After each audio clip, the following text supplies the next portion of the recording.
하나님께서 주일 오전 여러분들에게 주시는 말씀은 미가서 7장 1절부터 9절까지 말씀입니다. 미가서 7장 1절부터 9절까지 말씀입니다. 제가 한 절 읽고 여러분들이 한 절 읽고 교독하겠습니다. 미가서 7장 1절부터 9절까지 말씀입니다. 재앙이로다 나여 나는 여름 과일을 딴 후와 포도를 거둔 후 같아서 먹을 포도송이가 없으며 내 마음에 사모하는 처음 익은 무화과가 없도다.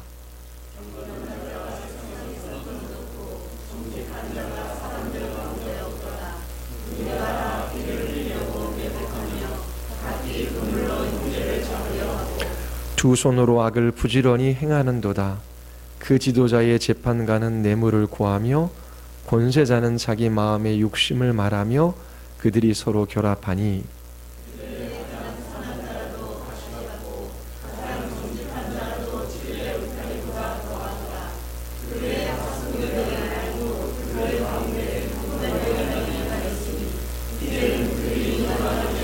너희는 이웃을 믿지 말며 친구를 의지하지 말며 내 품에 누운 여인에게라도 내 입의 문을 지킬지어다.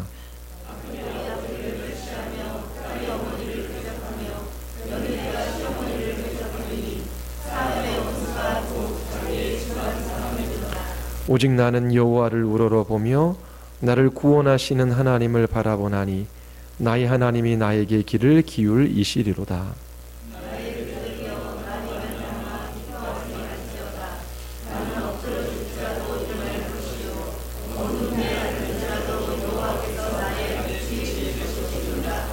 내가 여호와께 범죄하였으니 그의 진노를 당하려니와 마침내 주께서 나를 위하여 논쟁하시고 심판하시며 주께서 나를 인도하사 광명에 이르게 하시리니 내가 그의 공의를 보리로다. 아멘. 우리 말씀 듣기 전에 기도하시겠습니다. 하나님, 우리 모두 하나님의 말씀 앞에 섭니다.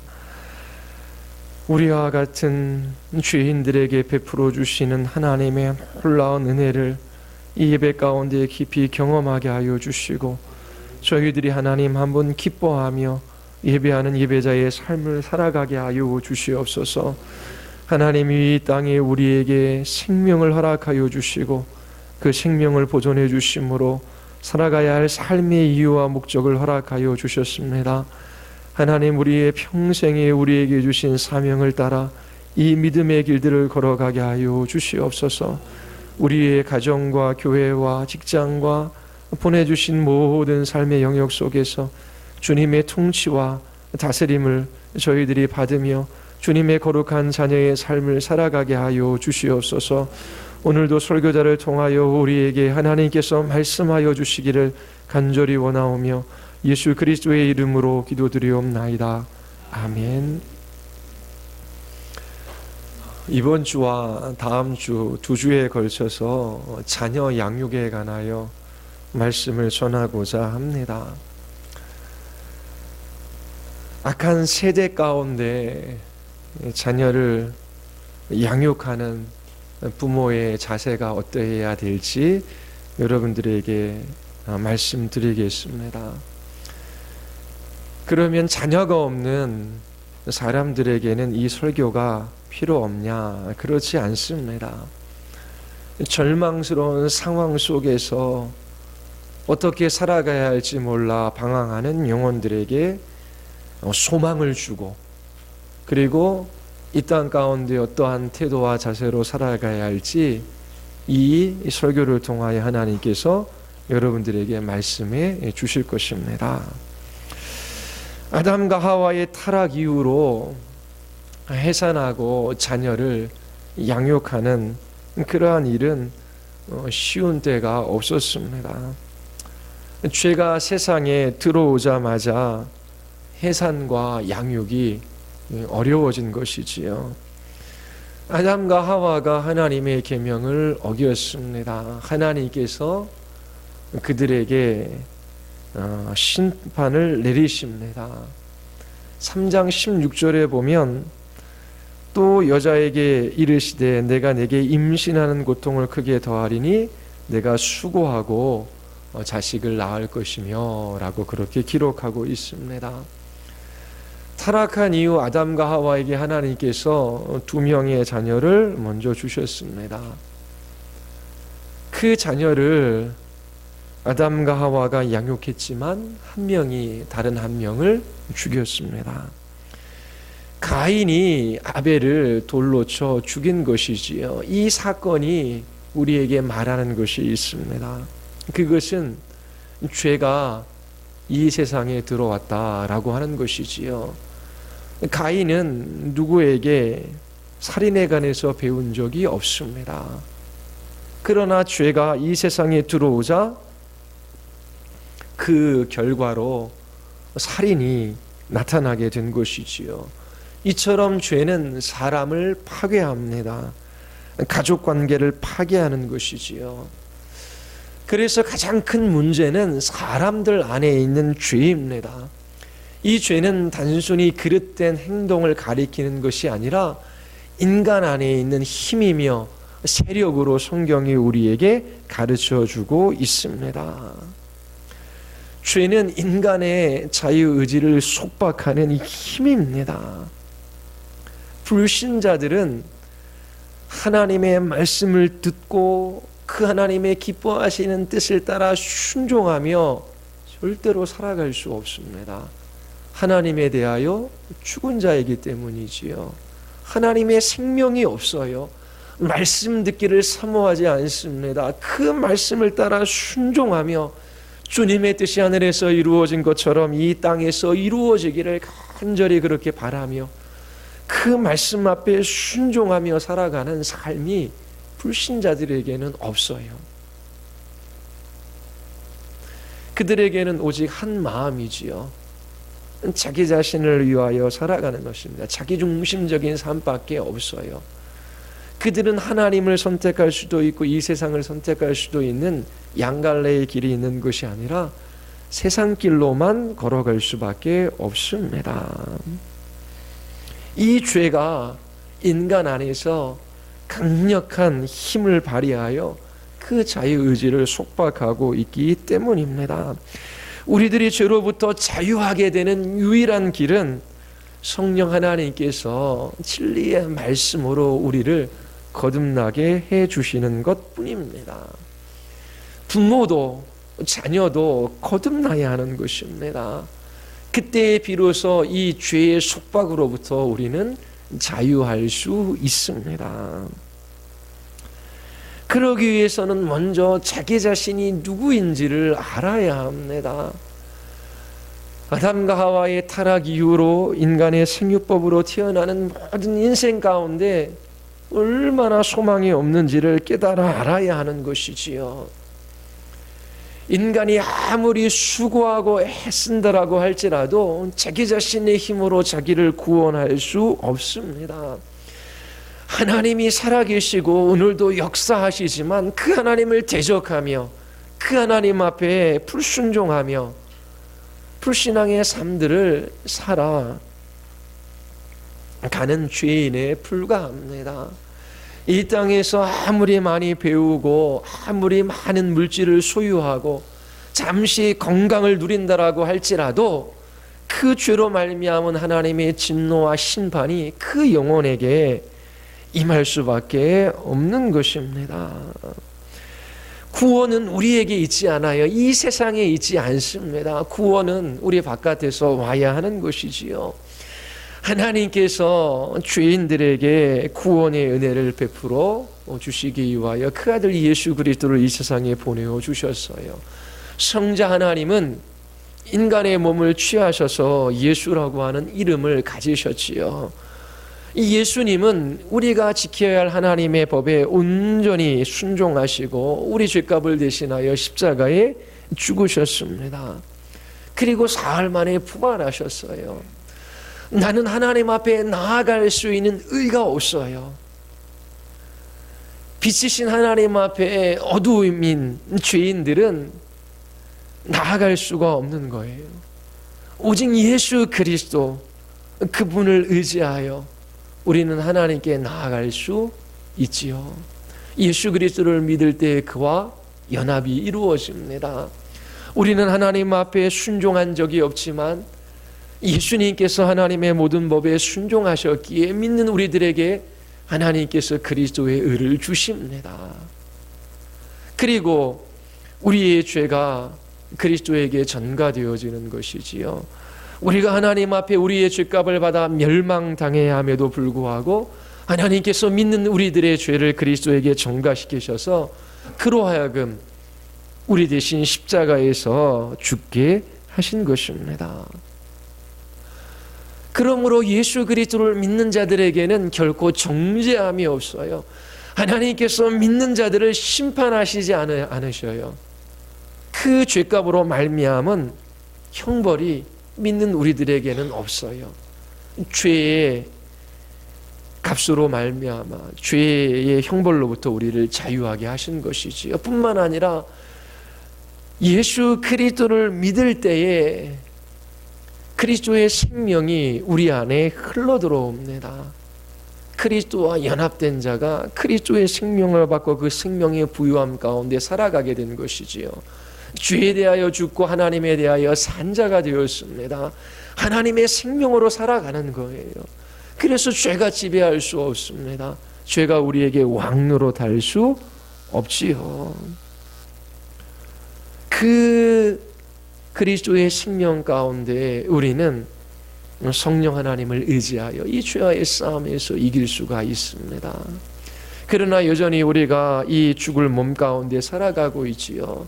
주님 다시 오실 때에 우리의 이 죽을 몸이 부활체의 몸으로 변화되어져 영광의 나라로 들어갈 소망을 갖게 되었습니다. 이와 같이 죄인들이 죄와 사망의 권세에서 해방되어지고 더 이상 죄의 지배를 받지 않고 영광스러운 주님의 나라에 들어갈 수 있는 그 유일한 길이 어디에 있습니까? 예수 그리스도 밖에 없는 것이지요. 예수님을 나의 구주, 나의 하나님으로 영접하는 길밖에 없습니다. 하나님 아무리 주위를 둘러보아도 내 안을 살펴보아도 구원받을 만한 자격도 공로도 의도 없습니다. 이 세상에 구원받을 다른 길이 없습니다. 예수 그리스도만이 길이요 진리요 생명입니다. 그렇게 자기 자신이 주인임을 고백하며 그 삶에서 돌이켜 예수 그리스도를 믿는 그들이 하나님의 자녀가 됩니다. 이것만이 세상의 유일한 소망입니다. 부모도 자녀도 예수 그리스도 그분 안에 있을 때에 소망이 있습니다. 이것이 모든 시대에 참된 진리입니다. 우리는 우리의 자녀들이 겸손하고 사랑이 많으며 의롭고 지혜로운 아이들로 자라기를 원하지요. 이 교회 안에서도 신앙 좋은 아이로 칭찬받고 그리고 이 세상 가운데서도 인정받는 아이로 자라나기를 원합니다. 어른이 되어서도 신앙을 떠나지 않고 예수 그리스도 그분의 이름을 높이는 삶을 살아갈 수 있기를 원합니다. 그러나 자녀를 양육하는 것은 쉽지 않습니다. 타락하고 부패한 이 세상 가운데 자녀 양육은 너무나 힘든 일입니다.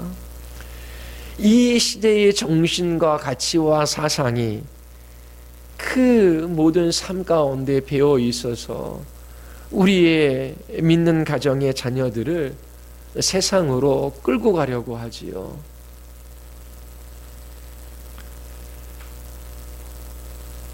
이 세상에서 그리스도인으로 살아가는 것은 쉽지 않아요. 그리고 하나님의 말씀을 떠나 그렇게 세상의 자녀들로 살아가도록 우리의 자녀들을 세상이 유혹하고 사단이 시험하고 그렇게 만듭니다. 이 세상에 되어져 가는 일들도 보더라도 소망이 없는 것이지요. 세월호 사건이 2주기가 지나갔습니다. 보면 볼수록 울분을 터뜨릴 수밖에 없는 상황입니다. 어떻게 이런 일들이 일어날 수 있을까? 뉴스를 보고 신문을 읽어도 참 인간에게는 소망이 없다라고 하는 사실을 발견하게 됩니다. 이러한 악한 세대 가운데 우리가 어떻게 자녀를 하나님의 자녀로 양육할 수 있겠습니까? 이렇게 절망스럽고 소망 없는 세대 가운데 어떻게 우리가 어떻게 소망을 가지고 그렇게 담대히 이 세상에서 살아갈 수 있을까요? 이 설교를 통해서 여러분들이 이 소망 없는 세대 가운데 어떻게 자녀를 양육해야 할지 그 부모로서의 바른 자세와 태도를 배울 수 있게 되기를 바랍니다. 악한 세대 가운데 소망을 가지고 끝까지 자녀를 양육할 수 있는 부모가 되기를 바랍니다. 서두에서 말씀드린 것처럼 자녀가 없는 사람들에게 이 설교가 적용점을 찾아볼 수 없는 것은 아닙니다. 이 교회 공동체에 하나님께서 우리를 부르셨어요. 이 교회 공동체에 어린 하나님의 자녀들을 허락하여 주셨어요. 그래서 우리 모두는 우리의 어린 자녀들의 영적인 아비와 어미가 되어 그 자녀들이 하나님의 자녀로 자라날 수 있도록 기도하고 그리고 함께해야 하는 것입니다. 뿐만 아니라 이 시대 가운데 믿음을 지키며 하나님의 자녀로 살아가는 것은 어려운 일이에요. 여러분 자신을 보더라도 낙심되는 때가 많이 있지요. 교회 공동체를 보더라도 정말 교회 공동체에 진리가 있는가 의심이 드는 때가 있어요. 이 세상은 더욱더 그러하지요. 하나님을 섬기지도 않고 그 하나님의 말씀에 귀를 기울이지도 않으며 이 세상의 쾌락을 이용하여 자기 자신의 인생을 던지는 많은 사람들을 보며 우리는 살아가고 있습니다. 그리고 불의가 판치고 부정한 사람들이 번영하는 것들을 보지요. 그러한 때에 우리가 어떻게 소망을 가지고 믿음으로 이 세상을 살아갈 수 있습니까?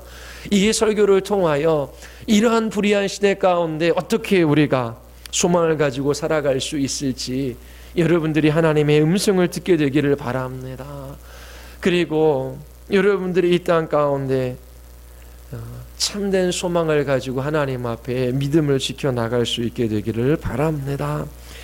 유다의 선지자 미가는 유담과 아하스와 히스기야가 유다의 왕으로 있는 동안 하나님의 말씀을 선포했습니다. 기원전 570년에서 687년까지 활동하던 선지자였습니다. 미가서 3장 8절을 보면 그가 선지자로 보냄을 받은 이유가 무엇인지를 우리에게 알려주고 있습니다.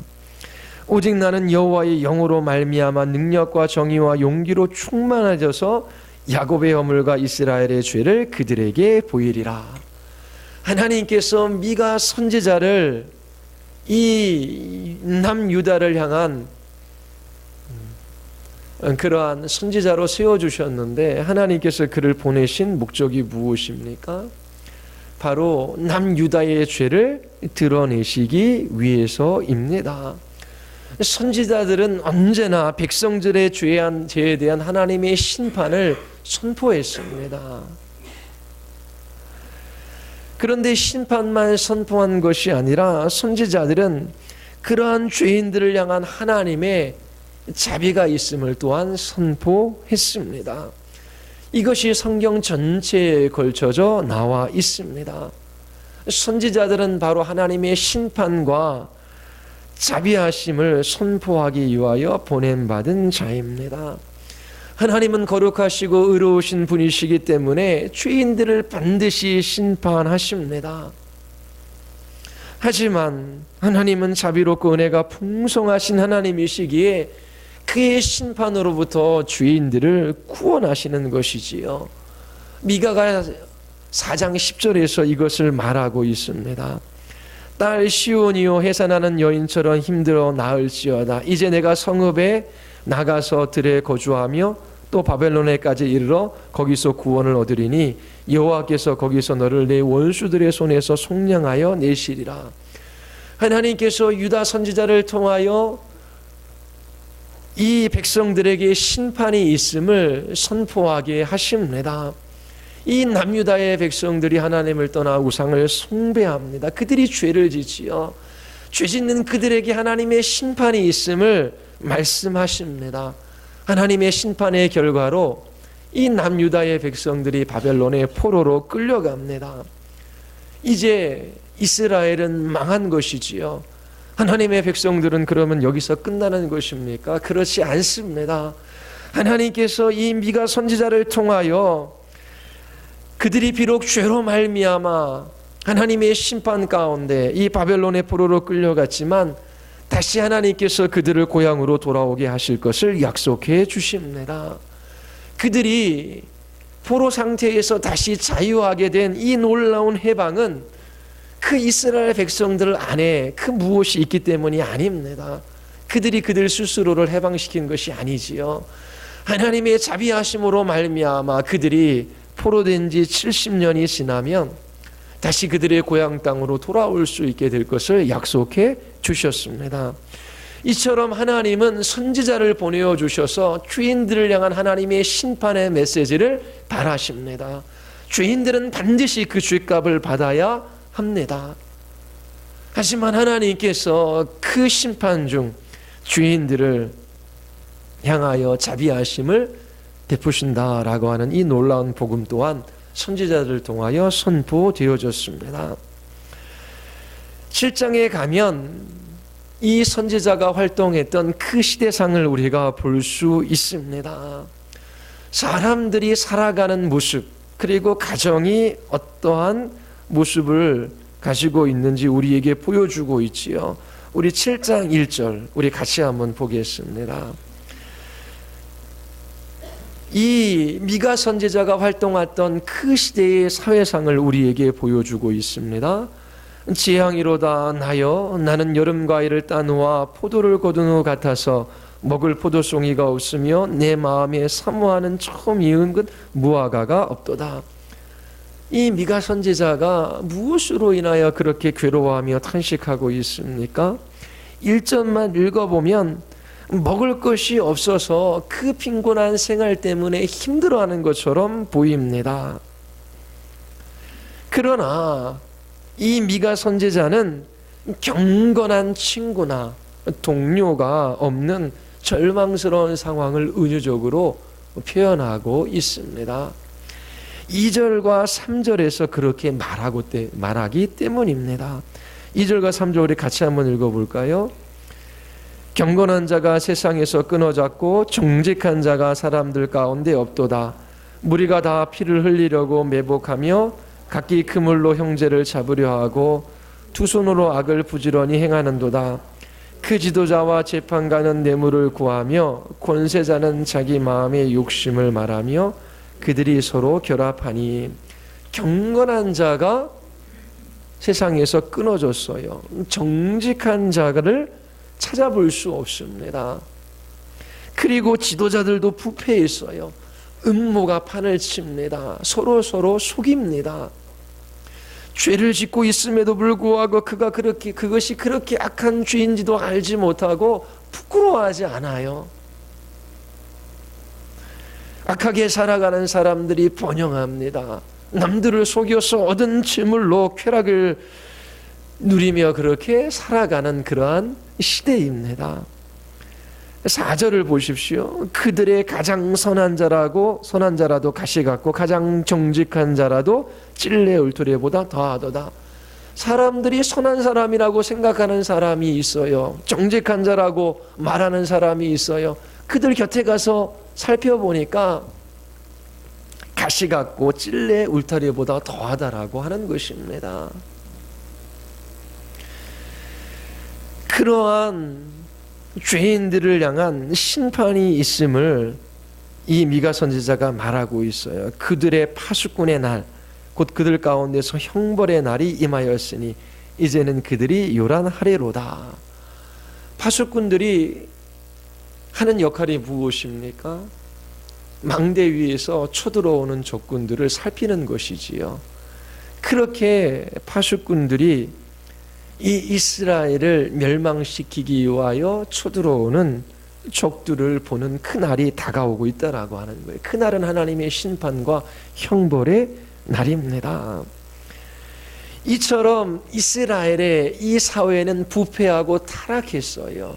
정직한 자, 경건한 자를 찾아볼 수 없습니다. 서로 속고 속이며 그렇게 악한 삶을 살아가는 사람들이 넘쳐나는 시대였습니다. 그 시대뿐만 아니라 그 시대의 한 가정의 모습을 우리에게 보여주고 있지요. 우리 7장 5절과 6절인데 우리 5절부터 먼저 읽겠습니다. 너희는 이웃을 믿지 말며 친구를 의지하지 말며 내 품에 누운 여인에게라도 내 입의 문을 지킬지어다. 믿을 수 있는, 우리 5절 먼저 읽기. 믿을 수 있는 사람이 하나도 없는 거예요. 가까운 친구가 없어요. 마음을 터놓고 이야기하며 함께 믿음으로 살아갈 사람들이 없는 것이지요. 이웃도 마찬가지입니다. 그런데 더 나아가 내 품에 누운 여인에게라도 내 입의 문을 지킬지어다. 이거는 부부관계가 파괴되어져 있음을 우리에게 가르쳐주고 있는 거예요. 그리스도 안에서 연합하는 것이 무엇인지를 모르며 살아가는 거예요. 그리고 6절을 한번 보겠습니다. 아들이 아버지를 멸시하며 딸이 어머니를 대적하며 며느리가 시어머니를 대적하리니 사람의 원수가 곧 자기의 집안 사람이로다. 이 구절에서 5사람들이 등장하고 있지요. 아버지와 어머니, 아들과 딸 그리고 며느리입니다. 아들은 결혼을 했어요. 결혼을 했지만 이 부부 관계가 얼마나 불확실한지 5절에서 우리가 확인할 수 있습니다. 뿐만 아니라 아들은 아버지를 멸시합니다. 딸은 어머니에게 대들어요. 며느리는 시어머니와 다툽니다.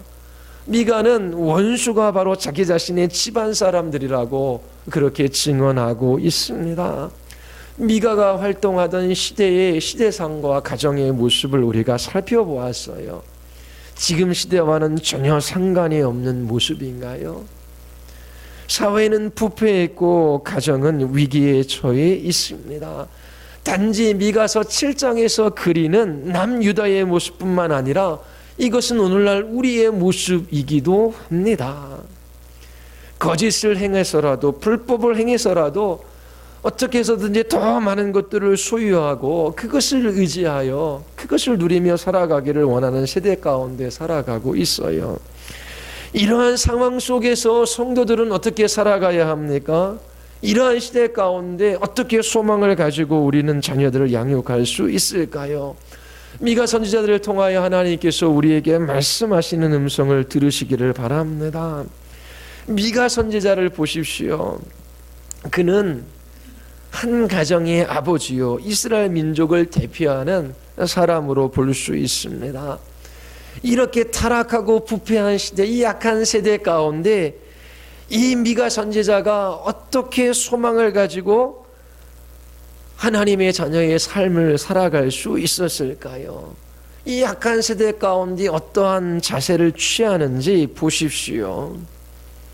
그의 마음 안에는 애통함과 담대함이 있었습니다. 바로 이 태도가, 이 자세가 이 소망 없는 악한 세대 가운데 살아가는 하나님의 백성의 모습입니다. 이것이 악한 세대의 자녀를 양육하는 부모가 가져야 할 마음의 태도입니다. 부모는 애통함과 담대함을 가지고 자녀들을 양육해야 합니다. 여러분들이 이 애통함과 담대함을 알기를 원합니다. 우리는 이렇게 질문할 수 있지요. 미가는 무엇에 관하여 그렇게 애통하고 있는가? 그리고 그는 어떻게 그렇게 담대할 수 있었는가라고 하는 것입니다. 이 두 가지 질문에 관하여 7절과 9절이 답을 주고 있어요. 미가 선지자는 6절에서 원수가 자기 집안 사람이라고 말한 직후 7절을 이렇게 말하고 있습니다. 우리 같이 한번 읽어볼까요? 오직 나는 여호와를 우러러보며 나를 구원하시는 하나님을 바라보나니 나의 하나님이 나에게 귀를 기울이시로다. 여기에 접속사가 하나 빠져 있습니다. 개역 개정판에는 접속사를 많이 빠뜨렸습니다. 어떠한 접속사가 들어가 있냐면 그러나라고 하는 그런 접속사가 먼저 나옵니다. 원수가 집안 사람들이에요. 이렇게 비참한 삶을 살아가고 있습니다. 그때 이 미가 선지자는 이렇게 고백해요. 그러나 나는 희망을 가지고 주님을 바라봅니다. 나를 구원하실 하나님을 기다립니다. 내 하나님께서 내 간구를 들으십니다. 라고 하는 고백이 7절입니다. 가장 소망 없는 시대 가운데 가장 절망스러운 때 미가가 하는 일이 무엇입니까? 주님을 바라보고 있습니다. 다른 것을 바라보려고 하지 않아요. 다른 것을 찾지 않습니다. 우리가 가정생활을 해나갈 때에 부부관계나 자녀 양육의 그런 관계 속에서 우리가 낭망하는 때가 있지요. 우리의 자녀들이 왜 이렇게 살아갈까? 우리 부부관계는 왜 이렇게 깨트려지고 망가졌을까? 어디서부터 시작을 해야 할지, 어떻게 무엇을 해야 할지 알지 못하는 때가 있어요. 그러한 때에 사람들은 세상으로부터 지혜를 구합니다. 자, 우리 가족이 이렇게 관계가 어려우니 우리 가족들이 함께 할 수 있는 일들을 한번 찾아보자. 어떤 가정은 부부가 대화가 없어요. 관계가 좋지 않아요. 근데 강아지 한 마리를 키우면 대화거리도 많아지고 부부관계가 좋아진다라고 하는 이야기를 들었어요. 그래서 가정이 강아지를 사다가 키우게 되었습니다. 예전보다 대화가 많이 늘어났지요. 그처럼 이 가정의 문제를 좀 해결하기 위하여 우리의 자녀들과의 관계를 좀 어떻게 개선시키기 위하여 어떤 책을 읽어볼까? 아니면 세미나에 참석해서 뭔가 배워볼까? 어떻게 우리의 자녀들을 대하는 것이 좋은 것일까? 이 좋은 양육 방법은 없는가? 그런 것들을 사람들이 찾아요. 그래서 그 좋은 방법들을 사용해서 그렇게 자녀들을 양육하면 우리의 자녀들이 하나님의 자녀로 자라날 수 있을 것처럼 생각합니다. 말하는 것이 너무나 중요하지요. 그래서 자녀들에게 이렇게 말하라고 보통 가르칩니다. 뭐 엄마와 아이들 그리고 아빠 관계 속에서 막 다투는 일들이 일어나요. 어떻게 자녀가 부모와 다툴 수가 있겠습니까? 말도 안 되는 엄마와 싸운다라는 건 말이 안 되는 거예요. 그렇게 타락한 모습을 가지고 살아가고 있지만 그 일 때문에 부끄러워하는 것이 없어요. 왜냐하면 죄가 지배하고 있기 때문에 그래요. 자녀가 어떻게 부모와 다투고 싸울 수가 있습니까? 그런데 부모가 길이 없으니까 이렇게 이야기하라 그래요. 자녀들에게는 명령하지 말아라. 부드럽게 이야기해라. 엄마가 원하는 것은 이것인데 너는 이것을 언제까지 해줄 수 있니?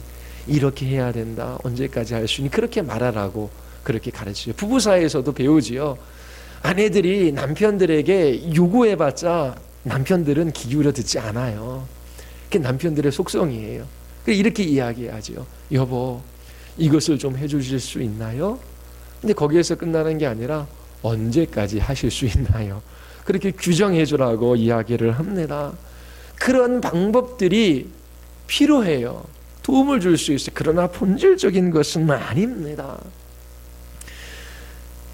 원수가 가족들이 되는 그런 상황 속에서 이 미가 선지자가 취한 태도는 하나님을 바라본 것입니다. 미가 자신이 할 수 있는 것이 무엇인지 찾지 않았어요. 그리고 자신이 할 수 있는 어떤 것도 바라보지 않았어요. 내가 좀 잘못 부모로서 역할을 했으니 좀 내가 지혜롭게 나의 부모를 다뤄가야지. 그러면서 자기 자신의 태도를 고치고 그리고 우리 자녀들도 이런 것들을 고치면 우리 관계가 개선되어지고 나아질 거야. 그렇게 생각하는 것이 아닙니다. 미가가 8절과 9절에서 무엇을 말하는지 한번 들어보십시오. 7장 8절입니다. 우리 같이 한번 읽어볼까요? 나의 대적이여 나로 말미암아 기뻐하지 말지어다. 나는 엎드려질지라도 일어날 것이요 어두운 데 앉을지라도 여호와께서 나의 빛이 되실 것이미로다. 이 미가 선지자는 엎드려졌어요. 넘어진 것이죠. 실족한 것입니다. 그래서 어두운 데 앉았어요. 이 말은 죄책 가운데 있다라고 하는 것입니다. 내가 죄를 짓고 내가 잘못해서 이렇게 어두움이 찾아왔지. 그리고 그 무거운 죄의 짐을 지고 그렇게 그가 있어요. 그런데 거기에서 끝나는 것이 아니라 여호와께서 나의 빛이 되실 것입니다 라고 하는 것을 말하고 있습니다. 하나님께서 죄를 지은 나에게 누를 바라실지라도 하나님은 나의 빛이시다 라고 하는 것을 고백하고 있어요. 그리고 7장 9절에 같이 한번 읽어볼까요? 내가 여호와께 범죄하였으니 그의 진노를 당하려니와 마침내 주께서 나를 위하여 논쟁하시고 심판하시며 주께서 나를 인도하사 광명에 이르게 하시리니 내가 그의 공의를 보리라. 하나님, 내가 여호와께 범죄하였습니다. 내가 하나님께 죄를 지었어요. 이 사실을 발견하는 것은 너무나 중요해요. 배우자나 부모가 하나님께 범죄한 죄인이라는 사실을 볼 수 있어야 하는 것입니다. 그렇게 이 미가 선지자는 인생의 근본적인 문제가 이 죄에 있다는 걸 알아요. 그래서 자기 자신이 죄인이라고 하는 것을 지금 발견하고 있어요. 그리고 두 번째, 그의 진노를 담당하려니와 하나님, 내가 하나님 앞에 죄를 지었습니다. 이 죄 지은 것을 하나님께서 기뻐하시지 아니하시지요. 하나님께서 이 죄에 대하여 분을 바라시는 것은 너무나 당연합니다. 하나님, 저는 하나님께 이 죄에 대한 값을 치러야만 합니다. 하나님, 저는 하나님 앞에 이렇게 심판받아 마땅한 죄인입니다. 그러한 것들을 이 미가 선지자가 보고 있어요. 그러나 그 하나님의 분은 정죄하시는 하나님의 심판과 진노가 아니에요. 하나님께서 자녀를 훈계하시기 위하여 그렇게 진노하시는 것입니다. 미가 선지자는 하나님께서 하나님의 백성들을 대적하시고 그들을 멸하시는 분이 아니라 하나님께서 그 크신 능력으로 하나님의 백성, 하나님의 자녀들을 위하시는 분이시라는 것을 알고 있어요. 그래서 내가 하나님 앞에 죄를 지었고 이 이스라엘 백성이 하나님 앞에 죄를 지어 하나님께서 그 죄에 대하여 분을 내시는 것은 너무나 당연한 거예요. 그런데 그 하나님의 진노조차도 우리가 멸망으로 파멸로 가게 하는 그런 진노가 아니라 그 아버지가 자녀를 훈계하고 바르게 하려고 하는 그 징계임을 이 미가 선지자는 알고 있는 것이지요. 마침내 주께서 나를 위하여 논쟁하시고 심판하시며 라고 그렇게 기록하고 있습니다. 하나님이 진노하시는 것은 나를 벌하기 위함이 아니고 나를 의롭게 하고 정결한 하나님의 사람으로 빚어가시기 위함임을 이 미가 선지자는 알고 있었습니다. 주께서 나를 인도하사 광명에 이르게 하시리니 네가 그의 공의를 보리로다. 그는 자신이 하나님께 범죄한 죄인이라는 것을 알고 있지요.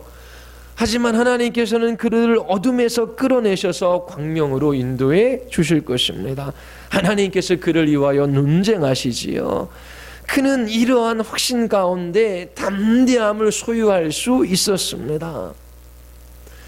자기 자신은 하나님의 진노와 심판 가운데 멸망받아 마땅할 죄인이에요. 하나님께서 자기를 사랑하시거나 자기에게 은혜를 베푸실 만한 그러한 자격이 자기 자신에게는 없어요. 하나님께서 분을 바라시는 것이 마땅해요. 그렇게 자기 자신의 죄로 말미암아 이 미가 선지자는 애통해야 합니다. 그런데 거기서 끝나는 것이 아니지요. 우리를 구원하신 하나님께서 그 크신 능력으로 이 죄 중에 하나님이 심판하는 그 가운데 속에서도 하나님께서 자비를 잊지 아니하시고 긍휼을 베풀어 주실 것을 이 미가 선지자는 아는 것입니다. 하나님께서 우리 안에 있는 죄를 싫어하셔요. 이 죄 때문에 하나님이 주시는 복을 못 누리는 것입니다. 그리스도 안에서 참된 만족, 위로, 평안, 하늘에 대한 소망, 그리고 하나님께서 주신 모든 신령한 복들을 누리며 복된 그리스도인의 삶을 이 세상 가운데 우리는 살아갈 수 있어요. 세상이 우리를 지배하려고 합니다. 죄가 우리를 주장하려고 해요. 그리고 이 세상에 있는 것들이 우리를 비참하게 만들려고 해요.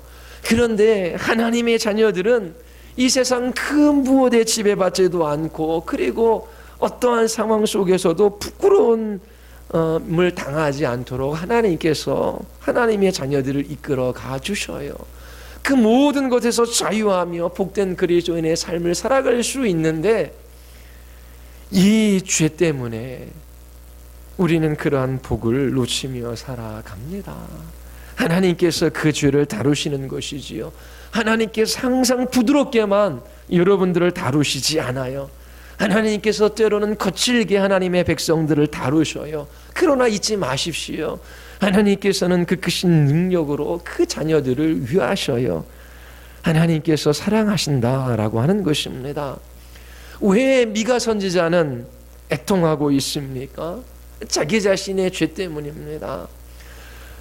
과거에 자기 자신이 자녀 양육에 있어서 실패한 것, 아버지와 어머니로서 마땅히 해야 할 바를 하지 못한 것, 남편과 아내 역할을 해야 하지만 서로에게 상처를 준 후회스러운 마음 때문에 슬퍼하는 것이 아니라 우리가 이렇게 부패하고 타락하고 그리고 가족들이 원수가 되는 이러한 일들은 이 죄로 말미암은 것이다 라고 하는 이 사실을 발견하기 때문에 그런 거예요. 이 죄 때문에 애통하고 있는 것이지요. 가장 악한 세대의 자녀들을 양육하는 자세는 이 애통함입니다. 애통함이 있어야 돼요. 교사로도 교회 학교 영혼들을 섬길 때에 하나님께서 그 죄를 보게 해주셔야 돼요. 부모로서 자녀를 양육할 때에도 우리가 하나님 앞에 얼마나 타락하고 비참한 죄인인지를 성령께서 깨닫게 해 주셔야 하는 것입니다. 하나님께서 은혜 주실 때에 우리는 우리 자신과 우리의 가족의 모습의 실제들을 보게 되는 거예요. 그래서 우리는 애통해하는 것이지요. 그런데 거기서 끝나지 않습니다. 미가 선지자는 그렇게 죄로 말미암아 애통해하는 가운데 어떻게 그렇게 담대할 수 있습니까? 나는 넘어져도 다시 일어난다. 지금은 어둠 속에 있지만 주님께서 나의 빛이 되신다.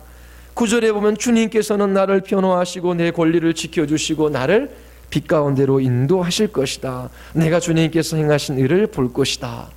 어떻게 이렇게 죄로 말미암은 애통함 가운데 담대할 수 있습니까? 이 담대함이 어디서부터 옵니까?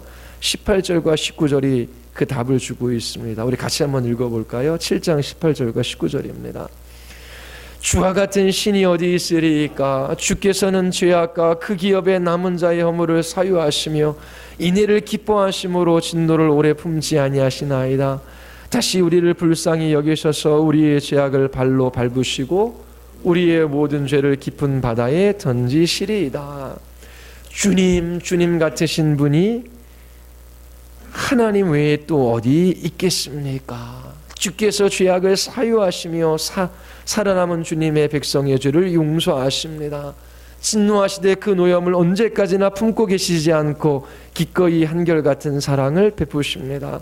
주님께서 다시 우리에게 자비를 베푸시고 우리의 모든 죄를 주님의 발로 밟아서 저 바다 및 깊은 곳으로 던지십니다. 미가 선지자가 죄로 말미암은 애통함 가운데 그렇게 담대할 수 있는 이유가 어디에 있습니까? 그가 하나님이 어떠한 분이신지를 알고 있기 때문입니다. 주님 같은 신이 어디 있으리까? 주님 같으신 분이 또 어디에 있겠습니까? 주님의 생각은, 주님의 길은 우리의 생각, 우리가 생각하는 그 길과 이거는 비교할 수도 없고 그 모든 것들을 뛰어넘는다라고 하는 것을 이 미가 선지자는 보고 있어요. 하나님께서 거룩하시고 의로우신 분이시지 어떻게 거룩하고 의로우신 분이 우리의 죄를 간과하시며 우리를 용서해 주실 수 있으십니까? 우리는 하나님의 진노와 심판 앞에 멸망당할 수밖에 없는 죄인입니다. 하나님께서 그 거룩하시고 공의로우신 성품을 이 땅 가운데 나타내시지요. 그 아들 예수 그리스도를 보내어 주셔서 우리 대신 십자가에 죽게 하십니다. 그 아들 예수 그리스도는 섬김을 받으러 이 땅에 오신 분이 아니에요. 자기 자신을 대속제물로 내어주시기까지 섬기러 오신 분이시지요. 그 아들 예수 그리스도를 보내주신 이 하나님의 지혜, 이 하나님의 생각, 이 하나님의 구원의 길을 이 세상 어떤 신이 생각해낼 수 있고 어떠한 신이 이러한 구원의 길을 우리에게 제시할 수 있습니까? 그와 같은 신은 이 세상에 없습니다. 하나님만이 그렇게 하실 수 있는 것이지요. 어떻게 여러분들이 절망스러운 때에 소망을 가지고 여러분들의 자녀들을 양육할 수 있습니까? 가족들이 원수가 되는 때 어떤 자세를 우리는 취하며 이 세상 가운데 살아가야 합니까? 하나님을 바라보는 것입니다. 하나님을 향하여 부르짖어 기도해야 하는 것이지요. 하나님 앞에 나아가는 사람들은 두 가지 확신을 가지고 있어요. 하나님, 저는 하나님 앞에 어찌할 수 없는 죄인입니다. 하나님께로부터 어떠한 호의도 기대할 수 없는 그러한 죄인임을 그리스도인들은 고백합니다. 우리는 여전히 하나님의 자녀임에도 불구하고 죄를 짓고 있지요. 성령 하나님께서 우리의 뼛속까지 이 죄가 스며들어 들어져 있다라고 하는 것을 보게 해주셔야 돼요. 그리고 이 죄에 대한 책임이 우리에게 있다라고 하는 것을 깨달아 알게 해주셔야 하는 것입니다. 우리는 하나님께로부터 어떤 좋은 것을 받을 만한 가치 있는 사람들이 아닙니다. 이 사실을 하나님께서 보게 해주셔야 돼요. 이것을 하나님 앞에 나아가 고백하며 그렇게 하나님 앞에 나아가 자기 자신의 죄인임을 그렇게 아뢰 수 없는 사람들은 그리스도인의 삶을 살아갈 수 없어요. 자녀들을 하나님의 자녀로 양육할 수 없습니다. 그러나 그곳에만 머무는 것이 아니지요. 우리 하나님 같은 신은 없습니다. 주님께서 우리의 죄악을 사유하시며 그 죄를 용서해 주십니다. 한결같은 사랑으로 우리를 대하시지요. 이와 같은 하나님의 사랑과 은혜로 말미암아 우리는 담대함을 가질 수 있습니다. 우리는 배우자나 우리의 자녀나 가족들에게 죄를 짓습니다. 이 모든 것들은 하나님을 대적하는 일입니다. 하나님께서 계명을 내셨어요. 하나님을 사랑하고 이웃을 사랑하라 말씀하셨지요. 사랑하며 살아갑니까? 그 계명을 지키지 못하는 모든 사람들은 하나님을 대적하는 죄인들입니다. 이 사실은 너무나 분명하지요. 우리는 가족들조차 사랑할 수 없는 죄인입니다. 그러나 이러한 죄인인 것이 너무나 분명한 것만큼 하나님께서 죄인들의 죄를 용서해 주신다라고 하는 것도 너무나 분명합니다. 이 두 가지가 매우 중요합니다. 우리가 죄인인 것을 알면 알수록 하나님의 용서가 얼마나 큰지를 우리가 알 수 있습니다.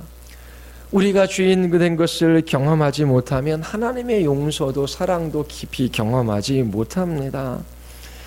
자신의 죄와 하나님의 용서에 대한 확신은 우리의 마음 안에 애통함과 담대함을 가져다 줍니다.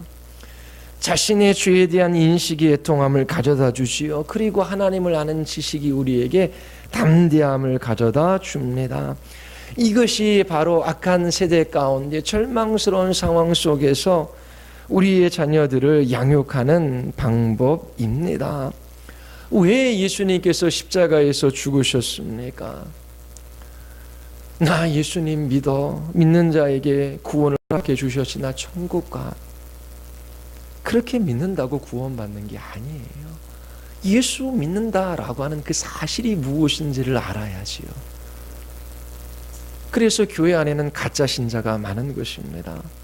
예수님께서 죄인들을 위하여 십자가에서 죽으셨다라고 하는 이 진리를 알 때에 우리 안에 애통함과 담대함이 생겨나는 것입니다.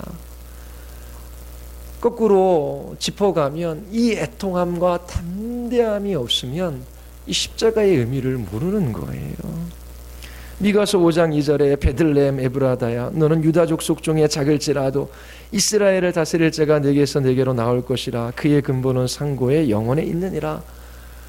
예수님이 오시기 전 오래전에 미가 선지자를 통하여 이 베들레헴 유다 작은 고을에 메시아가 탄생할 것을 예언해 주셨어요.